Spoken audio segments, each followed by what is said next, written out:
मुझे Dan Gibson का पता चला, मगर मैंने उनका मुताला इसमें नहीं किया। तो मैं सूरह रोम पढ़ा था, तो सूरह रोम में लिखा हुआ है कि रूमी मगलूब हो गए हैं नजदीक की जमीन पर, और वो मगलूब होने के बाद अनकरीब गालिब आ जाएंगे।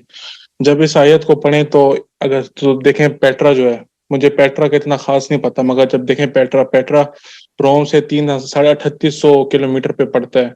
और अगर हम मक्का को देखें तो मक्का तकरीबन 4800 के 4600 के उसके दरमियान में पड़ता है। देखा जाए तो पेट्रा ज्यादा नजदीक पड़ता है रोम के। और वो गालिबन अगर मैं गलत ना हूं तो सूर्य 3 में भी है ना कि वो क्या कहते हैं, ना तूर सीन के गालिबन सूर्य 3 के पहाड़ भी नहीं और जैतून के बाग भी नहीं है वहां पर सऊदी अरब में। तो क्या ये कुछ निशानियां ये नहीं देती कि पेट्रा वो है कि किबला है? Not at all. Not at all. I mean, these are historical fallacies.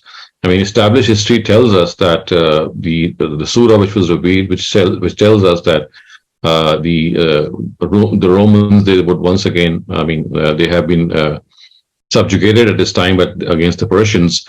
The Persians have subjugated them, but later on these Romans would conquer. I mean, they would conquer the Persians, and this actually took place because the word which the Quran uses are fi adnal ard, which means in the nearby territory, and every person has interpreted this verse to mean the country of Rome, and that the fact that they had been conquered by the Persians, and later on they would reconquer, and then Persians would be subjugated. So I think that this Petra issue has been debated upon by many scholars. You can just Google it, and you'll find out that this myth has been debunked. Okay, Jazakallah.